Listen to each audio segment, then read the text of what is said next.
Bienvenidos al canal YouTube de Cope Almendralejo, Tierra de Barros. El pasado martes, día 5 de mayo, nos visitaba aquí en el plató de Cope Almendralejo, Tierra de Barros, el presidente del Gobierno de Extremadura y también candidato a la reelección, José Antonio Monago. Con él repasamos los 4 años de legislatura, con sus problemas, sus dificultades, sus logros y los objetivos para el futuro. Les ofrecemos íntegramente esa entrevista y esperamos que la disfruten. Bueno, desde el 13 de enero de 2013 no nos encontramos en los micrófonos de Cope Almendralejo, Tierra de Barros. Bienvenido, presidente, y ahora también candidato a la reelección. Bienvenido, muchas gracias, presidente. Muy amable, encantado de estar con vosotros. En aquel momento, en enero del año 13, llevaba usted año y medio aproximadamente en el gobierno. A vuelta de casi 4 años, ¿se han cumplido las expectativas?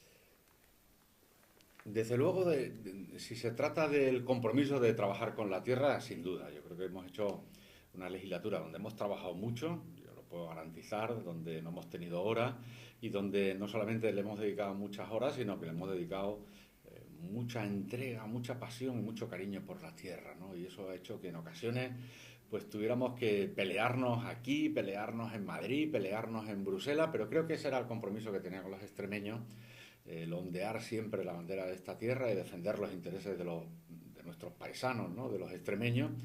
Y yo en ese sentido estoy satisfecho. No tengo la sensación en ningún momento de poder haber hecho algo y no haberlo hecho, no haberlo intentado. Lo he intentado siempre y por lo tanto tengo la conciencia muy tranquila ahora ya que está tocando el final de la legislatura de esa entrega, que por otro lado era el compromiso que yo tenía con los extremeños.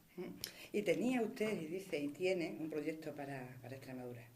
¿Le han acompañado los extremeños en este empeño, en esta ilusión, en este objetivo? Yo creo que sí, yo además lo estoy destacando siempre. Lo que se ha hecho en Extremadura en estos últimos años ha sido fruto no del esfuerzo de un gobierno que lo que ha hecho ha sido marcar una pauta y marcar un rumbo, sino también un proyecto que ha sido colectivo y que ha sido asumido por el conjunto de los ciudadanos, o al menos la mayoría de los ciudadanos. Si no, no es posible. Este es un proyecto que no nace de arriba a abajo, sino que lo hemos hecho conjuntamente, codo a codo y arrimando mucho el hombro entre todos. Esos datos que tenemos de exportaciones no los ha hecho el gobierno de Extremadura. Nosotros sí teníamos un plan de internacionalización, sí le hablábamos a los extremeños en el 2011 cuando comenzamos de que teníamos un mercado que no era solo el mercado extremeño, que no era solo el mercado nacional, sino que teníamos que seguir rompiendo fronteras. Ya había gente también, tengo que reconocerlo, que lo estaba haciendo, pero teníamos que ser muchos más los que rompiéramos esas fronteras y empezáramos a sacar los magníficos productos que hay en Extremadura, y lo ha hecho la sociedad extremeña, de tal manera que en el 2014 se batieron récord de exportaciones por valor de más de 1.500 millones de euros. Y eso ha sido un mérito del conjunto de la sociedad, como ha sido un mérito del conjunto de la sociedad extremeña ese cambio de mentalidad que yo siempre venía pregonando, esa nueva Extremadura donde el protagonismo lo tengan los ciudadanos, donde quien tire realmente de la región sean los ciudadanos a través de sus distintas actividades, de sus distintas manifestaciones.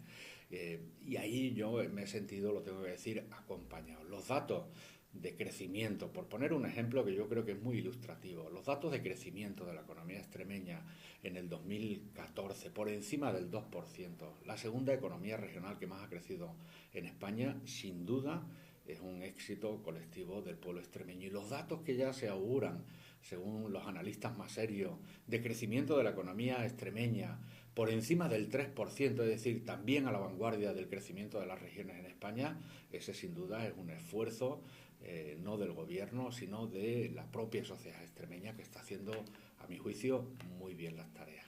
Pero no ha sido fácil, ¿no? ¿Dónde ha estado la mayor presión? Pues la mayor presión está siempre en la política, lamentablemente, en el corto plazo, en los vendedores de ilusiones a corto plazo, en el que algunos no entienden que nadie regala nada, y al extremeño nadie nos ha regalado nunca nada. Yo lo vengo diciendo aquí, lo digo en Madrid, lo digo en Bruselas, lo digo donde tengo oportunidad, ¿no? A nosotros nunca nos han regalado el presente ni el futuro a los extremeños. Por lo tanto, me duele cuando algunos extremeños, no los de fuera, cuando algunos extremeños están prometiendo el futuro sin esfuerzo. Y eso no es una buena lección que le tengamos que dar, sobre todo a los más jóvenes, ¿no? A los que también vienen empujando y que quieren ocupar su espacio. Esto se consigue con mucho esfuerzo. Y yo en ese sentido creo que en ocasiones hemos estado muy en solitario, porque ha siempre predominado el corto plazo, ¿no? La oposición. Yo he tenido oposición en Extremadura, en el Parlamento, Loli, desde el primer día. Yo empecé el 8 de julio del 2011 a gobernar en Extremadura. Empezó en julio, habiendo parados ya en Extremadura, hubo más parados en Extremadura porque terminaron los contratos públicos que había hecho el gobierno anterior para intentar ganar las elecciones y ya eran culpa mía las terminaciones de los contratos que ya se sabía que tenían una fecha de vencimiento. Y en ese sentido yo he encontrado una cierta soledad por parte de una parte de la oposición, tengo que decirlo, pero no así por el pueblo extremeño. Y a mí, como lo que me da fuerza no es la oposición, que por otro lado siempre ha estado al corto plazo, sino que me dan fuerza los extremeños, pues cada mañana que me he levantado, pues me he levantado con mucho más compromiso por luchar por mi tierra. Porque ha sido además una legislatura tan convulsa. Es que no le ha faltado de nada esta moción de censura. Bueno, pero hemos terminado la legislatura. Aprobando los presupuestos con mayoría absoluta. Era un gobierno que a algunos le daban pocas semanas de vida, pocos meses de vida. Los que siempre son los gurús del futuro y siempre yerran y se equivocan. ¿Por qué? Pues porque no tenía mayoría el gobierno del Partido Popular, porque había una abstención de Izquierda Unida y parecía que eso era el aceite y el agua y eso tenía que saltar por los aires. Y fíjense, como digo yo, lo que parecía que era sólido, que era el gobierno andaluz, mire cómo está, ¿no? En qué situación está ahora mismo, intentando configurar su gobierno, con gente que no sabemos si está de perfil o está esperando a la próxima, que son las generales, y sin embargo este gobierno que parece el inestable es el que va a cumplir con el ciclo, con los 4 años, y va a terminar su legislatura había comprometido el 24 de mayo. Y además con unos datos, bueno, hoy precisamente hemos conocido los datos de paro del mes de abril. 5.981 personas han abandonado su condición de parados. En un año, de abril del 14 a abril del 15, 14.255 personas menos en el paro y casi 4.000 afiliaciones nuevas más a la Seguridad Social. Esos son datos puros y duros. Y son las consecuencias, presidente, de la política, tanto económica como de austeridad, como de planteamientos de proyectos en el tema de exportaciones, ayudas a autónomos. Todo suma, ¿no? Pero desde luego es consecuencia de no hacer lo que se venía haciendo, de no confiarlo todo al empleo público. Por otro lado, era lo más fácil destinar recursos solo exclusivamente o básicamente a empleo público. Desde luego es cómodo para un gobernante. Tengo 4, pues destino 4. Y ya está. Y voy contando los empleos que creo, pero que mayoritariamente son públicos. Ahora son mayoritariamente privados. En ese interanual mayoritariamente son empleos privados. Es decir, que lo han configurado las empresas, los autónomos extremeños. Y eso era lo difícil, ¿no? Eso era lo difícil. Yo sé que, nos habían elegido no para hacerlo fácil, sino para hacer cosas distintas. Si no, hubieran seguido votando los extremeños al Partido Socialista. Yo en ocasiones, cuando estábamos hablando del plan 3E, de empleo, empresas, emprendedores, cuando estamos hablando de planes de autónomos, planes de comercio, etcétera, etcétera, y he tenido críticas del Partido Socialista, lo entiendo que tenga críticas, es que ese no era su modelo. Su modelo es el andaluz, ¿no? Su modelo es el del empleo público, donde todos, cuando tienen un problema, llaman a la Junta de Andalucía. Y yo no quería que eso fuera así, porque no hay ninguna región en Europa que se desarrolle sobre la tutela de un gobierno regional. Las zonas prósperas, las regiones prósperas son aquellas que están llenas de emprendedores, llenas de vida, llenas de gente que tiene sus proyectos, que hacen sus apuestas, que arriesgan, pero que en definitiva quieren ser los protagonistas de su futuro, no la administración. La administración, cuando empieza a ocupar el espacio de los emprendedores, anestesia a los emprendedores. No es que no permita que los emprendedores se puedan desarrollar, al contrario, es que parece que es como si echara un producto fitosanitario que va acabando con los emprendedores. Porque el que es emprendedor, ¿para qué va a emprender si otros lo tienen mucho más fácil llamando a las puertas de la administración? Claro, lo que es el elemento de referencia no es precisamente positivo, es contrario, lo que refuerza es lo negativo. Y esa es la apuesta que hemos hecho nosotros en Extremadura, es decir, nosotros creemos en la gente y la administración lo que tiene que intentar es no ocupar su espacio, sino acompañarlo. Y el mérito, en todo caso, del dato positivo, pues será siempre de ellos. Y será mucho más estable cualquier actividad si depende del esfuerzo de unos que no si está dependiendo del Diario Oficial de Extremadura, de la publicación de la ayuda de turno, que si me llega me viene bien, pero si no me llega me hunde. No, aquí cada uno tiene que tirar con su actividad y nosotros tenemos que acompañarnos. acompañar en lo que sea coherente también con esta tierra, con esta región, que tiene una base fundamentalmente agraria y todo lo que pende del sector agroalimentario y agroindustrial, que son otros muchos sectores, que no es incompatible ni con el patrimonio, ni con el turismo, ni con la investigación, pero básicamente lo que tenemos es ese diamante que es nuestra agricultura, que tenemos que seguir puliéndolo día a día, porque es el que nos ha dado alegría, por ejemplo, en el sector de las exportaciones, fundamentalmente el campo, ¿no? Cosa que otros siempre han mirado con un cierto desprecio. Es que aquí ahora hay una moda de hablar del sector agroalimentario y agroindustrial, pero cuando yo hablaba hace 5 años de esto, aquí se partía la gente de risa. Y sobre todo fuera de Extremadura. Cuando yo iba a Madrid y hablaba del campo del siglo XXI, me decían, pobrecito este presidente, preocupándose por el campo, cuando lo que hay que tener son grandes industrias y no sé qué, no sé cuánto. Bueno, es que también el campo acoge una industria, el sector agroalimentario, agroindustrial. Tenemos que ser coherentes, por lo tanto, con lo que tenemos. ¿Qué tenemos? Tenemos tierra, tenemos superficie, tenemos agua, tenemos energía y tenemos una tradición de trabajar en el campo. Bueno, pues lo que tenemos que seguir haciendo, incorporando pues todas las innovaciones que se están poniendo encima de la mesa. Y no solamente en el tema económico puro y duro, ¿no?, sino también en la educación. Han intentado inocular en los niños pues esa... Bueno, hay un programa magnífico, Loli, que es de emprendimiento en la escuela. Se cambió el currículo formativo y todos los niños, desde que pisan ya la escuela, se les empieza a hablar de emprendimiento en todos los ciclos formativos. Y de hecho hay un certamen anual donde hay concursos de las mejores ideas y donde emociona ver a chavales de 10, 12, 14 años presentando sus modelos de empresa. Parece mentira que tengan esa capacidad de crear, ¿verdad? Y que... Bueno, es que algunos de los proyectos que se están desarrollando en estos momentos por parte de alumnos del sistema educativo extremeño, hemos sacado recientemente una línea de ayudas porque algunos tienen tanta calidad que sería susceptible de que fuera un negocio. Es decir, no es aquí un ejercicio que se hacía como antiguamente con las cartulinas y 4 fotos recortadas, no, vamos a hablar de la geografía y ponemos ahí el mapa, no, estamos hablando de chavales que se ayudan de sus profesores, que también se han implicado, lo tengo que decir, la comunidad educativa, y que también tienen el respaldo de sus padres, que se implican. A mí me lo cuentan mucho, ahí ayuda a toda la familia.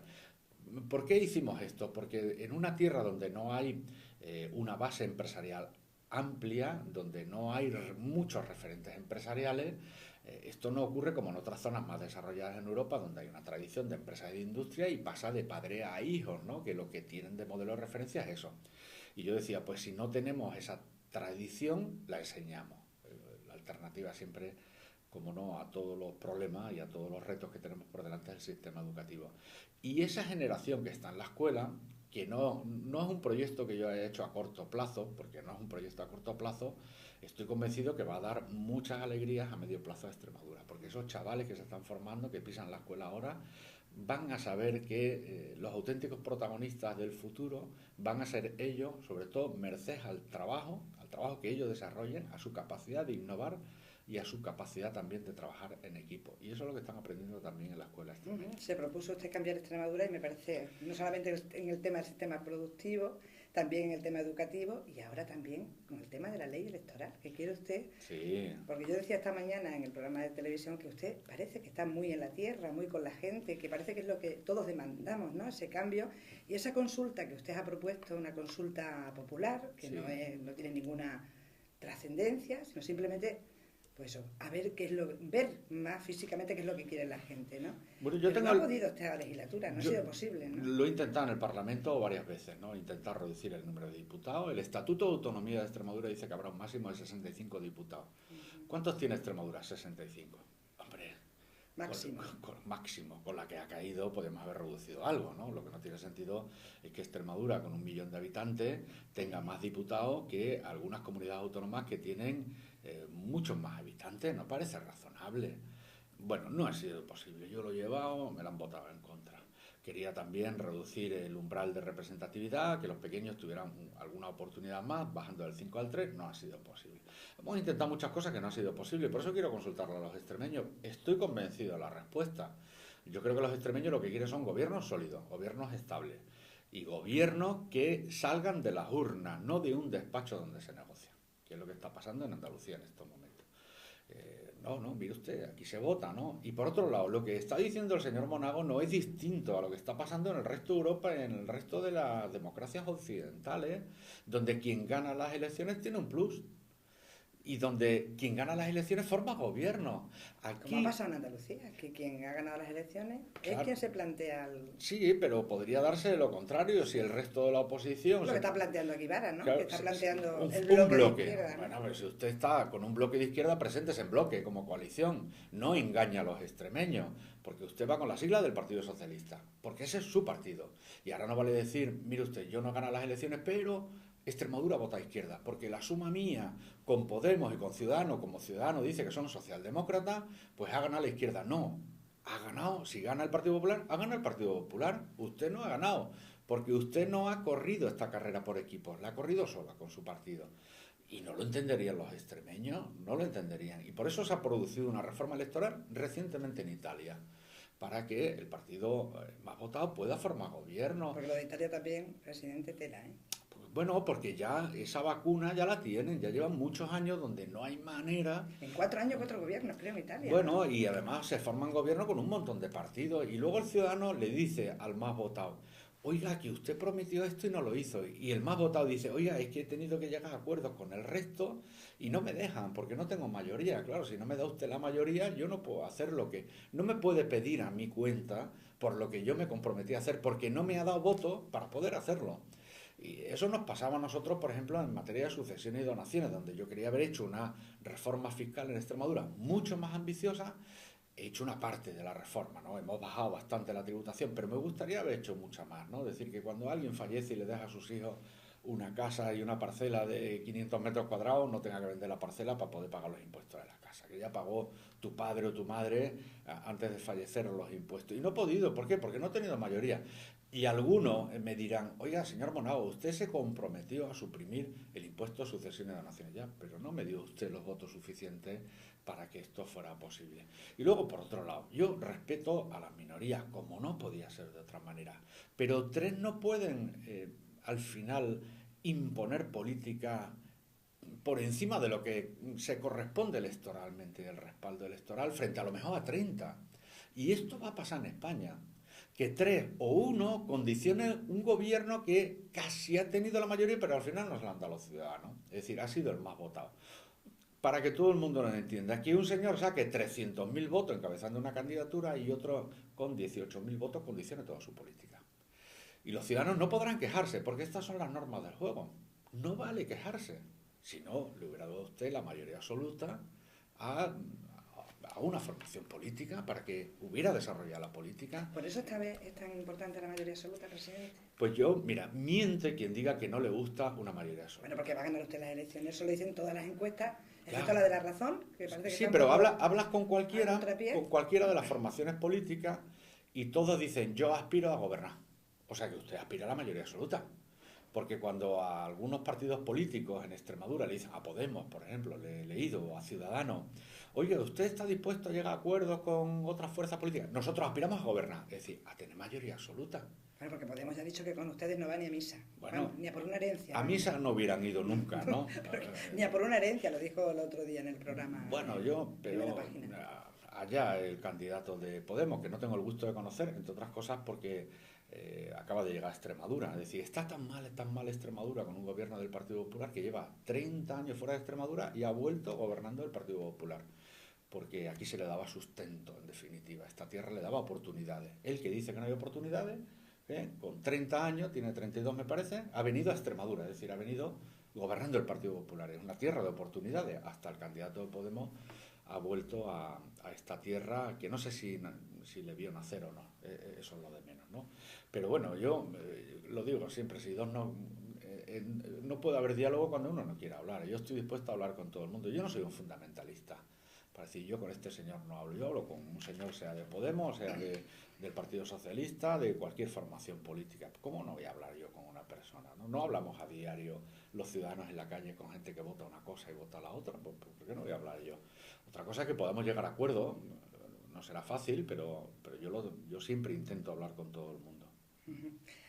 Pero yo creo que esta vez, después de todo el esfuerzo que se ha hecho durante estos 4 años, de haber gobernado en esa minoría, siempre teniendo que contemporizar todo con Izquierda Unida, de alguna manera no molestarles, no enfadarles, yo creo que a usted le apetecería decir, voy a hacer mi proyecto.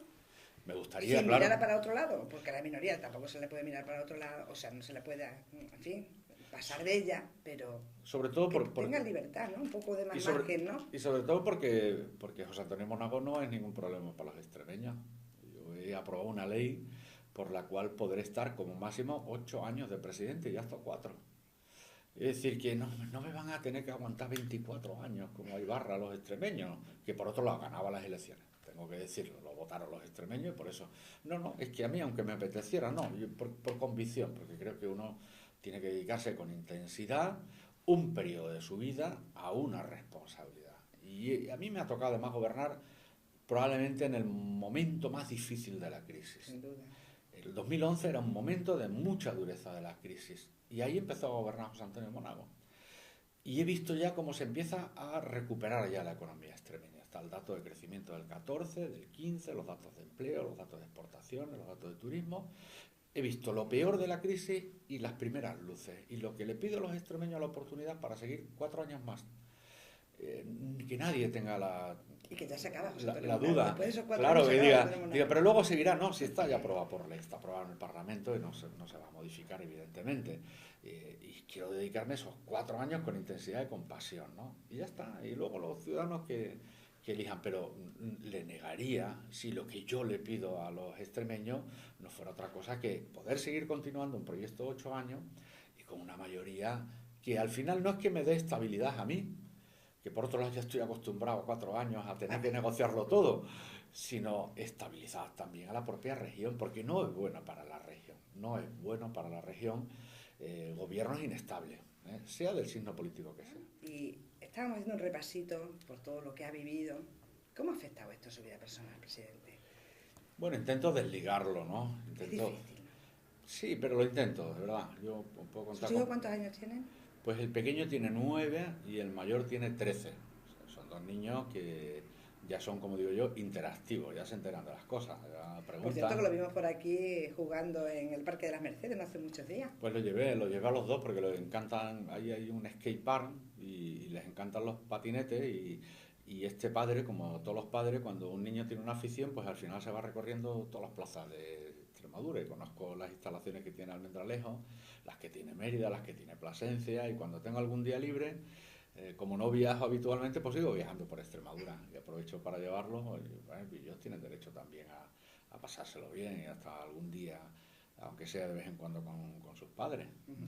Pero condiciona mucho la vida personal. Bueno, por eso también por los horarios. Piensa que tiene que haber un límite en el mandato. Por los horarios también, porque este es un horario, empezamos por la mañana temprano y terminamos muy tarde todos los días. Cuando digo tarde, por la noche y a horas elevadas, ¿no? Y eso hace que muchas veces pues tus hijos te digan, oye, te puedo contar 1000 anécdotas, ¿no? ¿Por qué los padres de otros niños van a recogerlo por las tardes al colegio y tú no vas nunca? Yo tengo un trabajo, tengo un compromiso, mi trabajo es así de particular, pero alguna vez podía, pero no puedo, hijo, como a mí me gustaría, ¿no? Además, tiempo pasado ya es irrecuperable, ¿eh? Bueno, o antes ayer tenían una fiesta del colegio, hacía una función teatral pequeña, yo no pude, ¿no? Porque a mí me cogió fuera también de Badajoz, ¿no? Y esa es una parte de sacrificio que es inherente, ¿no? Yo no me quejo porque es así, entre otras cosas porque si te quejas luego están los que se dedican a los comentarios en las redes insultando, ¿no? Es lo que suelen hacer habitualmente algunos de ellos, ¿no? No se entiende esa parte. Desde luego el que se dedica a la política tiene una parte de sacrificio importante, sin duda ninguna. Yo puedo poner el ejemplo de una campaña electoral, la del 2011, donde hubo un medio de comunicación que nos quería acompañar un periodista en la jornada de trabajo durante toda la campaña, ¿no? No voy a decir el medio, pero esto es así. Y duró un día el periodista. A las 6 de la tarde se va el señor y digo, oye, pues si me quedan 4 pueblos todavía, terminamos esta noche. No, pero yo ya tengo para escribir la crónica para mañana. No, perdona, pero que tú has dicho que te mandan al medio para estar toda una jornada conmigo. Claro, empiezas por la mañana temprano y termina a las 12 de la noche o a la 1 llegando a casa y él ya a las 6 de la tarde ya había terminado su crónica. Oye, por ejemplo, ayer comenzó en Madrid a las 9 de la mañana con ese desayuno de Fórum Europa y ahora terminó, porque luego vi fotos en las redes sociales Sí, que acabó por un pueblo de Cáceres. ¿A qué hora sí, sería? por Peraleda de la Mata. No, no fue muy tarde, ¿no? Pero vamos, estuvimos en Peraleda de la Mata, en el norte de la provincia de Estuvo en Cáceres. Torrejón En también, Torrejón ¿no? de Ardoz estuve también. Y bueno, y así seguimos, ¿no? Y Así no me continuamente. extraña que haya hecho 300 cuantos mil kilómetros. Más de 300.000 kilómetros, pero yo no me quejo, de verdad. Lo explico porque el trabajo hay que explicarlo, el que uno hace, para eso nos pagan los extremeños por nuestro trabajo. Pero es una jornada que lleva su parte de sacrificio. Y luego tiene también su parte rica, ¿no? En el sentido de que es muy variada. Estás con un alcalde, estás viendo una obra, estás en el despacho porque tienes que atender a una visita, tienes consejos de gobierno, ahora ya el Parlamento no, ¿no? Porque no hay sesiones del Parlamento, pero tienes que preparar la sesión del Parlamento. Entonces, estás continuamente O sea, cambiando. tiempo de aburrirse No no tiene, hay. no tiene, ya hay veces ¿Cómo que... duerme? Bien, bien, normalmente bien. ¿Cuántas horas duerme más o Muy menos? poca. Cuando llego a casa no soy capaz de dormirme, no lo hago nunca, me siento un rato, me cambio, me pongo cómodo y leo.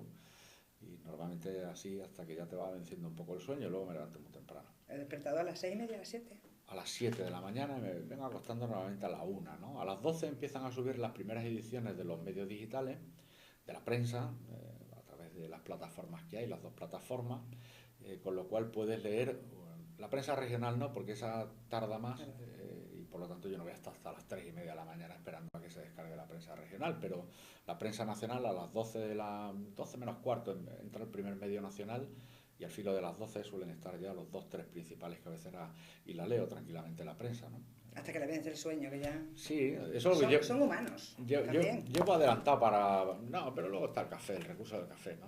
Toma uno un café o dos, ¿Y tres. los amigos han cambiado desde que es presidente? He intentado que no, los veo menos, Pero ha hecho nuevos amigos también.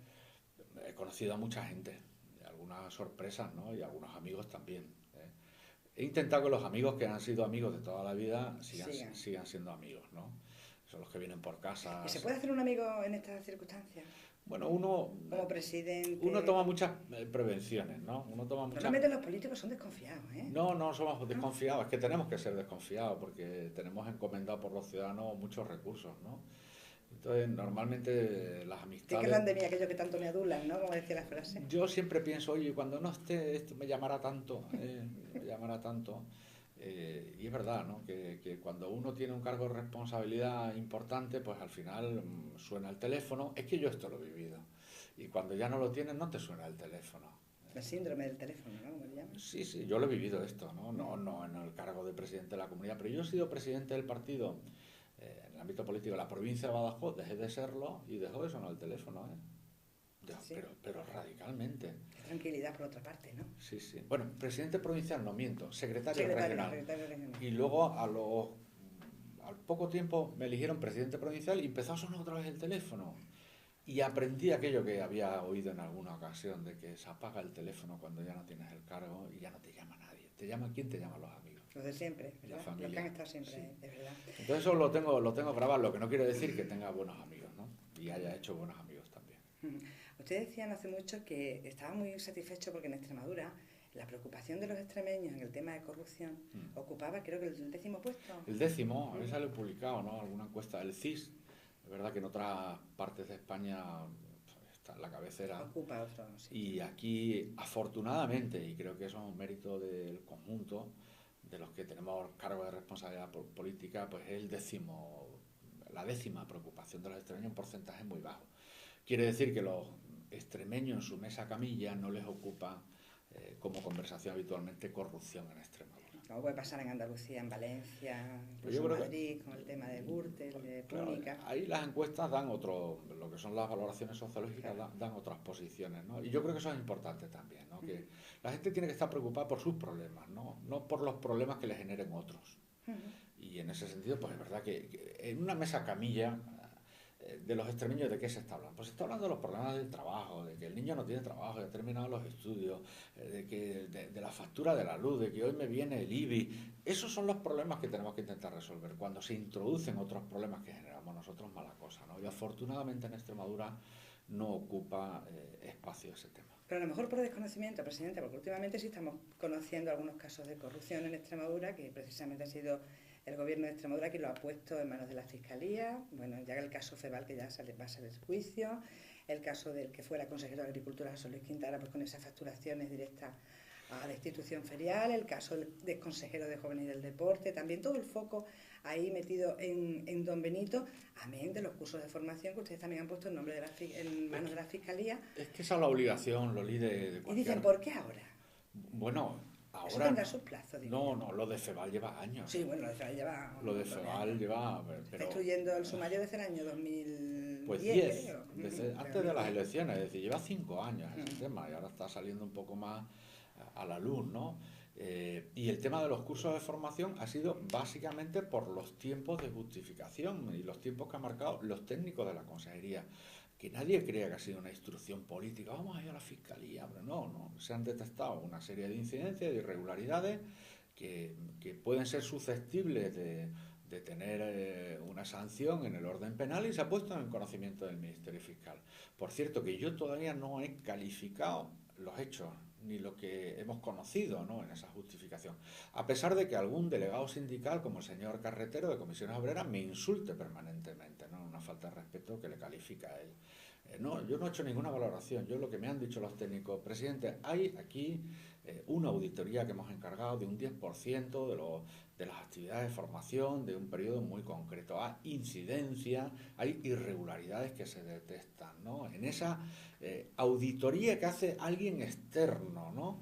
Y por lo tanto, bueno, pues tenemos que determinar si hay responsabilidad o no, sin entrar en la clasificación de las responsabilidades, pero por lo que se intuye, ¿no? Bueno, pues póngase en conocimiento del Ministerio Fiscal si eso es lo que procede, punto. Yo no he hecho más juicios de valor, ¿no? El presidente no ha salido diciendo hemos encontrado esto, hemos encontrado, ni dosificando el escándalo, no.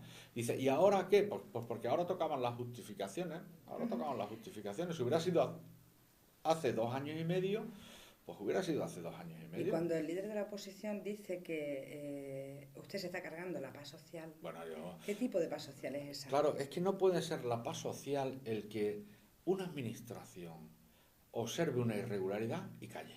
¿Estaría usted prevaricando? Estaría anticipando a que algún día a lo mejor alguien me llamara a declarar y tuviera que responder a una pregunta sobre la que no tendría respuesta, y es, ¿usted conoce estos hechos? Sí. ¿Usted conocía estos hechos? Sí. ¿Por qué no los denunció? Porque quería la paz social. Yo sé lo que diría el líder de la oposición. Yo no lo denuncié porque quería la paz social. Y la paz social no puede estar por encima de la ley. Y yo lo lamento mucho. Y a mí que me gustaría, pues tener mucha más paz social y tener mucho más diálogo social, pero los extremeños son testigos. Ustedes han visto cómo el líder de Comisiones Obreras se dirige al presidente de la comunidad. No es que sea crítico, es que insulta permanentemente. ¿Usted ha escuchado alguna vez que yo me haya metido con él, que yo le haya agredido verbalmente como él lo hace permanentemente durante 4 años? Yo no tengo culpa de que este señor sea afín al anterior presidente. Claro, yo lo entiendo y lo respeto. A lo mejor por esa paz social, quizás. Claro, y por eso a lo mejor se entiende que hubiera paz social, porque parados había aquí en Extremadura antes del 2011, y muchos, prácticamente los mismos que hay ahora. Pero entonces no era reivindicativo el 1 de mayo, no se acordaban del presidente, no se protestaba al presidente, no se le insultaba al presidente por parte de algunos. Ahora sí, pero allá cada uno, porque, claro, luego tienen la cosecha que están teniendo, ¿no?, de adeptos últimamente. Es un tema muy interesante la corrupción, porque decíamos en Extremadura ocupa el 10º puesto, pero parece que va a empezar a preocuparle a los extremeños una vez que conozcan ya con profundidad todas estas cosas, ¿no? Me parece que parte usted con ventaja, fíjese, en esta campaña, porque ahora hay referencia. Antes los extremeños no teníamos referencia de cómo sería un gobierno de José Antonio Monago, el Partido Popular, los miedos, eso, que viene la derecha.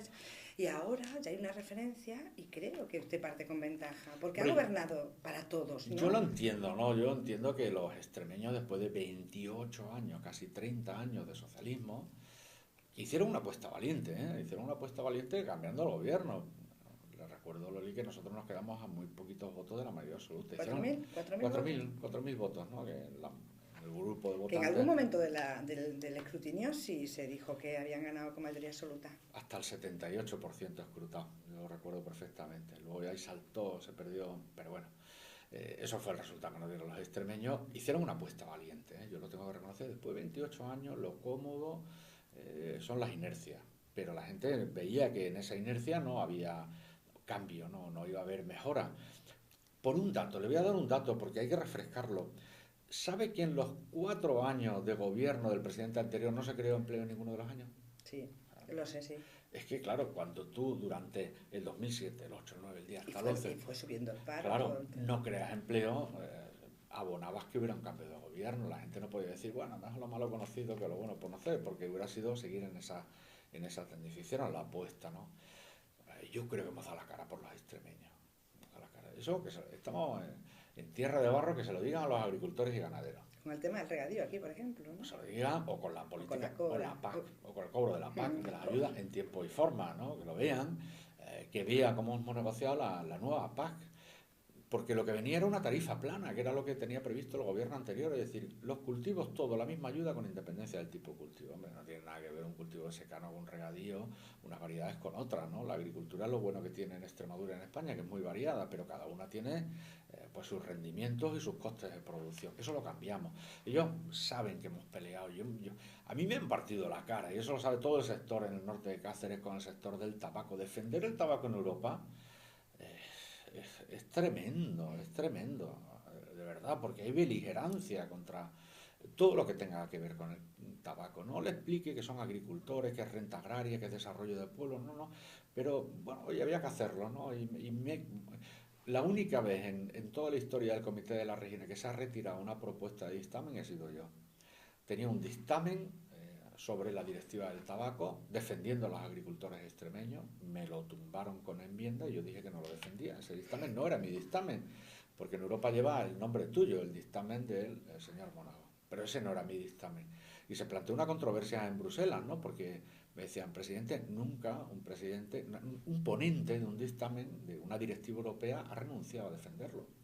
Ya, pero es que me lo habían enmendado tanto los países del norte, ¿no? Que yo no puedo defender esto. Es que no, y tuvieron que interpretar cómo se hacía, pero no ha llevado nunca, no podía llevar mi firma un dictamen que no era mi dictamen, por mucho que el inicial fuera de apoyo a los agricultores y luego se hubiera variado. No, aquí no vale intencionalidad. Es decir, que lo saben los extremeños, los agricultores y ganaderos, que hemos peleado mucho. ¿Que se puede hacer más? Sin duda, yo lo sé. Pero que está garantizada la renta agraria hasta el 2020, también lo saben los agricultores. Y es un momento muy comprometido, presidente, porque habrá que ver dónde ponemos el dinero. Sí, sí, pero el paquete de ayuda futuro. Se ha garantizado. Es que esa es la diferencia, yo lo tengo que decir y lo tengo que explicar, es mi obligación por otro lado. Esa es la diferencia de cómo yo recibo Extremadura, cómo yo dejo Extremadura. Yo empiezo a gobernar en Extremadura en el 2011 y me tenían agotados los fondos europeos, por ejemplo, para las infraestructuras educativas o la sanitaria. Nosotros dejamos el gobierno en el 2015 y la bolsa del dinero europeo llena 3.000 millones de euros hasta el 2020. Es que la diferencia es de cualquier manera. Es decir, si yo no soy presidente de Extremadura, a partir de ahora, el que venga no tiene que ir a Bruselas a pelear. Ya se la ha peleado el señor Monago y el Partido Popular. Y para los agricultores y ganaderos, que no se preocupe, que también hemos mejorado la ayuda hasta el 2020, es que la diferencia no tiene ni color. Por cierto, que los fondos europeos no terminaron en el 2011, cuando yo empecé. Terminaban en el 14, el periodo... Pero estaba comprometido todo. Estaba comprometido todo lo que tenía que ver con este tipo de centros sanitarios educativos. No estaba comprometido. ¿Qué no quedaba por comprometer? Lo difícil, la innovación, el emprendimiento, y eso es lo que vinimos a hacer por otro lado, y ahí sí hemos tenido fondos, claro. Retomamos la recta final ya con el presidente del Gobierno de Extremadura, que le agradecemos muy de corazón esta atención que han tenido con los oyentes de Cope Tierra de Barros. La verdad, porque sabemos que está usted pasando unos días. Bueno, tiene la agenda que no le cabe ni un saludo, vamos, yo creo que no tiene ni un huequito, ¿no? Bueno. Menos mal que respetan las horas de sueño, eso sí. Sí, bueno, y además hace que también el día pase rápido, ¿no? Cuando uno tiene muchas ocupaciones, no se da casi ni cuenta, ¿no? Va a una velocidad. Me gusta lo que ha dicho cuando mira el reloj, dice, pero ya, fíjate el tiempo que ha pasado, sí. Señal de que está a gusto con nosotros, sí, ¿no? Sí. Bueno, presidente, yo le voy a hacer un planteamiento. Después de todo el esfuerzo titánico que a mí me consta que han hecho en el gobierno, imagínense que los ciudadanos extremeños no le dan la confianza. Bueno, ¿Qué sensación le puede quedar? ¿Ha pensado en ese escenario? yo soy muy positivista, ¿no? Es decir, primero no contemplo esa posibilidad. Yo estoy todo el día en la calle y yo sé cómo piensan los extremeños. Y cuando estoy en la calle, digo, estoy en la calle. Es decir, y además que no puede dar un paso sin... Lo hemos visto, ¿eh? voy La gente va a buscarle, va a saludarle. Me gusta hablar con la gente, me gusta escuchar a la gente, me gusta encajar también la crítica del ciudadano que no está contaminado por la política, pero que te dice, presidente, bueno, me gusta escuchar a la gente y yo sé el sentimiento que hay. Es decir, yo viví el 2011 cuando ganamos las elecciones y yo te puedo decir, Loli, que en el 2015 en esta campaña hay mejor ambiente todavía en los pueblos que el 2011. Y dice, con la que está cayendo, pues esa es mi experiencia, esa es mi experiencia. Pero bueno, de cualquiera de las maneras, por no rehuir la pregunta, si los ciudadanos dijeran, mire usted no va a ganar las elecciones y no es la fuerza más votada, oye, pues no lo habré hecho bien. El ciudadano es el que manda y aquí no vale... Lo que tiene uno que estar tranquilo con su conciencia, es decir, lo he intentado, he trabajado, me he desvivido por este proyecto que es Extremadura, ¿lo has hecho? Sí, pues entonces duermes tranquilo. Oye, pero no eres la fuerza más votada, chicos, pues algo habré hecho mal, pero no tenía más talento para hacerlo mejor. Yo creo que... Y sobre todo porque uno siempre gana. ¿Por qué gana? Porque ganas porque has vivido la experiencia de gobernar tu tierra. Gobernar la tierra, escuchar a la gente, hacer 300 y pico mil kilómetros, que son muchos pueblos, son mucho estrechar la mano, mucho escuchar problemas, mucho vivir proyectos. Y eso lo he ganado yo. Esa experiencia no se puede estudiar en la universidad en un máster. En ninguna universidad del mundo se puede hacer un máster de 4 años sobre Extremadura. Y adquiere un político más sensibilidad cuando ve a la gente. Por eso se da cuenta, por ejemplo, de la necesidad de la renta básica. Que son 12.500 familias las que están cobrando la renta básica. Lo que pasa es que la sensibilidad, uno tiene que ser sensible y tiene que tener perspectiva de la sensibilidad. ¿Por qué? Porque si no, a todo le diría que sí. A todo el que te viene a pedir algo dirías que sí, por sensibilidad. Pero claro, si a todo el mundo le dice que sí, al final todo se vuelve que no es posible. Y lo que hace es agravar el problema del conjunto. Y tienes que tener perspectiva, y tienes que saber establecer prioridades. Y es verdad que cuando hay personas que están en riesgo de exclusión, pues tiene que tener una renta básica. Pero eso, como digo siempre, estas necesidades las había en la legislatura anterior y no se puso en marcha con un gobierno de izquierda la renta básica. Ha sido un gobierno, en este caso, del Partido Popular. ¿Son suficientes? Pues a lo mejor no son suficientes, pero son más de las que había, que no era ninguna. Y por otro lado, bueno, pues creo que hay 12.500 familias ya que reciben esa ayuda, que no es del gobierno, que es del pueblo extremeño, que ese dinero hay que tenerlo muy en cuenta. Yo lo digo siempre, este dinero es del resto del pueblo, es la solidaridad del pueblo, ¿no? Y por lo tanto, había que controlarlo muy bien y que en definitiva se destinara a un buen fin, que eso es lo que nos retrasó la puesta en marcha, ¿no? Los controles para que el dinero llegara realmente a quien más lo necesita, ¿no? Y no a quien no lo necesita. Pero bueno, yo creo que esa sensibilidad se tiene. Nosotros somos personas de carne y hueso. El político no tiene un gen especial que diga, este señor es político. Yo lo he dicho siempre, mi madre no me parió y dijo, mira, tiene un político, no, tiene un niño, ¿no? Tiene un niño, y ya está. Y tenemos la sensibilidad y nos emocionan las mismas cosas. ¿Qué le diría a su madre ahora? Mi madre hubiera sufrido mucho, porque ¿no? Sus padres fallecieron ya hace unos años. No me conocieron en esta responsabilidad, ¿no? Pero si yo estoy aquí gracias a mi madre, tú sabes la historia, te lo he contado en alguna ocasión, ¿no? Es una historia muy bonita, pero bueno, no quiero tampoco aburrir. Pero estoy aquí gracias a mi madre. Sí, pero cuéntela, presidente. Pues lo digo muy resumidamente, ¿no? A mí me eligieron concejal en el Ayuntamiento de Badajoz en el año 91. Y yo, como saben todos los extremeños, soy funcionario del Cuerpo de Bomberos, ¿no? Con plaza en propiedad, como se decía antiguamente. Claro, como no ganamos en el año 91 las elecciones en Badajoz, tenía que optar entre optar o ser concejal o estar de funcionario, pero no podía las dos cosas. Claro, si yo me quedaba de concejal, no cobraba mi sueldo de funcionario, porque como estaba en la oposición, pues no tenía sueldo. Y toda una mañana, tenía que tomar la determinación, una mañana estaba con una máquina de escribir Olivetti, escribiendo en casa un folio que era la renuncia a ser concejal. Y la madre que conocía a los hijos, como yo tenía entonces, pues, 20 y pocos años, ¿no? nos conocéis, la madre conocéis a los hijos, solo mirarlo, me vería preocupado la cara y me dijo, oye, ¿qué pasa y tal? Digo, pues mira, yo no voy a hacer, estoy haciendo la carta de renuncia, le dije a mi madre, porque yo no puedo tomar posesión. ¿Y eso por qué? Pues nada, porque yo tengo que pasar a la excedencia del cuerpo de bomberos y yo cobraba entonces 78.000 pesetas. Y de concejal, pues no cobras nada, ¿no? Los plenos de comisiones que a lo mejor eran 5.000 pesetas, ¿no? Y yo no. Y entonces mi madre se me quedó mirando y me dice, ¿a ti te falta algo en esta casa? Vamos, la verdad que no, yo estaba soltero, vivía con ella.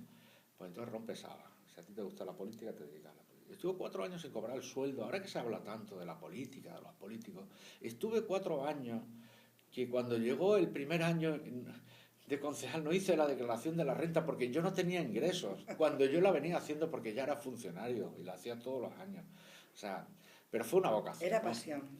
Sí, estuve 4 años, ya lo digo. Y gracias a ese gesto, yo lo he dicho siempre, la vida muchas veces es una fracción de segundo. Si yo esa mañana, mi madre ha salido de compra y se ha ido por ahí, yo hubiera registrado la carta en registro y hubiera renunciado. Seguro que su madre no se fue porque le vio preocupado. Le dijo, este chico necesita que yo esté aquí con puede él. ser. Puede ser, pero tampoco pasa nada, ¿no? La vida es líquida, va tomando camino. Yo qué sé qué hubiera hecho ahora. Yo hubiera ido mejor, hubiera ido peor, no lo sé. Por eso digo muchas veces que la vida es una fracción de segundo, una decisión tuya o del entorno. Y bueno, y siempre lo tengo que decir cuando me dice, ¿y usted cómo llegó? Pues gracias a mi madre. Fíjese, Y además parece que con la sensación del deber cumplido, ¿no? Sí, yo creo que sí. Llega al final de la legislatura. Ella disfrutó mucho y mi padre también. Mi padre recortaba siempre la prensa, las cosas que salían, que hablaban de mí. Me mencionaba salir una foto, ¿no? Sí, la guardaba, ¿no? Digo, ahora si hubiera tenido que guardar las notas de prensa, madre mía. No hubiera tenido pues, sitio donde guardarlo. El archivo de India, ¿no? Porque ahora con todo lo que se publica y se dice y se cuenta. Sí, pero sobre todo le duele especialmente el insulto. Me duele el insulto anónimo. Y sobre todo eso de las monagadas, esa frase que se ha puesto, las monagadas. Bueno, eso es de carretero. Algunos están cogiendo firmas para que se acaben las monagadas. Sí, eso es de carretero, del de Comisiones Obreras, que es un irrespetuoso y yo no lo voy a calificar a él porque se califica él solo hablando. Sin monagadas, que la economía extremeña haya crecido al 2,4 en el 2014. Y la previsión por encima del 3 y que se cree empleo en Extremadura, pues bienvenida a las monagadas. Yo muy orgulloso. Y que se estén consolidando las infraestructuras, sí. ¿No, presidente? Porque ¿dónde estamos ya con el sí, tema del AVE, el tema de la plataforma logística? Son infraestructuras muy necesarias para el desarrollo económico. Son básicas, ¿no? Y son, por cierto, ¿dónde estaban los...? Es que estos que hablan, estos señores, en el 2010 se prometió el AVE y no se manifestó ninguno, callados todos, como se la paz social. Sí, era la paz social entonces, claro, en el 2010. Llegaron las elecciones en el 2011, que ya hace un año que el AVE se le prometió a los extremeños y no protestaron, ¿no? Los megáfonos no tenían pila. Por eso que digan monagada, como nos quieran decir, me da exactamente igual a mí. Sí, pero le duele. Porque el esfuerzo es a mí, mira, yo soy una persona que me gusta mirar a los ojos a la gente. Me duele el insulto anónimo. Bueno, ya no me duele porque no lo leo, ¿no? Pero me duele cuando se utilizan plataformas que son democráticas, que son de aire fresco, como pueden ser las nuevas tecnologías, para el insulto anónimo. Porque uno no tiene gallardía de decirlo a la cara, ¿no? De decir lo que piensa. Y al presidente extremeño se le puede decir a la cara lo que uno quiera. Yo lo encajo todo, salvo que sea un insulto, ¿no? Pero quien discrepa lo puede decir, yo no tengo ningún problema, lo encajo perfectamente. Pero estos francotiradores que hay de César Atalaya, del anonimato, me producen rabia, me producen mucha rabia, porque digo, algo está enfermo en la sociedad cuando hay señores que se dedican permanentemente a insultar. Es decir, no tienen que ser felices en sus vidas, no tienen que estar satisfechos. Esto tiene una vacuna, ¿no? Y es no leerla, claro. Estar en los medios Pero es que usted es muy rompedor. Y va haciendo raps, haciendo cosas que no se encajan en un partido como el Partido Popular. Y le hace el Partido Popular, José Antonio Monago, y es motivo de crítica. Y es una monagada y viene de otro partido más a la izquierda y qué buena idea, claro, gente más creativa. Pero si el líder de los socialistas en España va al Sálvame, qué guay, claro, porque es el líder de los socialistas. Y si se le hubieran ocurrido al señor Sánchez un rap, hubiera dicho, qué moderno, qué fresca la izquierda, como viene apretando las nuevas tendencias. Pues mira usted, la creatividad, la innovación. Y por otro lado, es que son, yo lo he dicho, es que son más antiguos que las panas algunos. Están en la copla, con todo el respeto a la copla, que a mí también me gusta, pero se han quedado en machín, en las maracas. Hay otra forma de hacer política. La gente joven tiene otro lenguaje y tiene otros códigos. Uno, no, hay algunos muy antiguos ya. Y sobre todo empiezan a opinar algunos haciendo tesis doctorales de la letra de un rap. Oye, aquí es un rap. Que la clave ¿Le gustó que le regalaron en la COPE? Bueno, fue magnífico, ¿eh? Fue magnífico. Además, se lo ocurró Pablo se lo y ocurrió. Pablo, un tío joven De 23, 24 años. Claro, ese lenguaje a Pablo no le extraña, como a muchos Pablos que hay en Extremadura. A mis hijos, con todos los respetos, presidente, le gusta más el de Pablo, Bueno... Eso lo tengo que decir. Contra gusto me disputan, ¿no? Yo estuve de sparring de pruebas a uno de mis hijos, al más pequeño, le digo, escucha esto, que él no está en política, con 9 añitos, no tiene idea. Y cuando llevaba ya un rato el teléfono lo estaba escuchando y me dice, ¿por qué no se lo pasas al Tete? El Tete es el hermano que tiene 13 y tiene ya teléfono. Claro, tiene otro criterio ya. Y entonces quería que se lo pasara, ¿no? Porque le gustó. Y entonces yo se lo dije al equipo, digo, ostras, pues a la gente menuda le gusta la música, le gusta la marcha. Y me acompañaron a las URDE, a la presentación de mi candidatura, y la desilusión se llevaron mis hijos fue porque no se pudieron hacer una foto con Bárbara, la cantante que actuó. A ellos no les gustaba que se había venido uno u otro, los que estaban allí eran alcaldes o eran diputados, eso les daba igual a mis hijos, lo que querían era a ver si hacía una foto y no pudieron al final. Sí, sí. Bueno, y terminamos, presidente, ¿qué propone para...? Porque claro, estamos en una entrevista con el presidente, pero con el candidato a la reelección. Bueno, vamos a presentar el programa con 2.000 y pico de medidas, ¿no? Son muchas, más de 1.200, pero yo no le voy a aburrir a los extremeños. Yo lo único que voy a renovar es el compromiso de luchar, de dar la cara, de pelearme con quien haga falta por mi tierra, como he hecho, sean míos o no sean míos, es decir, sean compañeros o no sean compañeros, es decir, defender los intereses de Extremadura y seguir construyendo esta nueva Extremadura, con más libertad todavía, donde los protagonistas sean los ciudadanos. Esto se puede resumir, ¿no? Una filosofía para estos 8 años que no es fácil. Yo no creo en la intervención, yo no creo en ocupar el espacio que tiene que tener un ciudadano, una asociación, una pyme, un sector de actividad. Yo creo que hay que acompañar y hay que esperar a recoger esos resultados que estamos ya sembrando, ¿no? Yo creo que la siembra ha sido muy intensa y hay que seguir haciéndolo, de la mano de la innovación, del trabajo bien hecho, del esfuerzo. Se lo tengo que decir a los extremeños, nadie nos va a regalar el futuro, lo tenemos que ganar. Y yo estoy dispuesto a luchar por los extremeños para que entre todos nos lo ganemos el futuro, ¿no? Pero nadie nos lo va a regalar. Y como eso yo lo sé, y eso está escrito a fuego hace ya muchas décadas en Extremadura, bueno, pues yo estoy convencido que los extremeños lo van a entender ese mensaje. Muchísimas gracias, presidente, por Muy haber estado amable, con nosotros. un placer, gracias.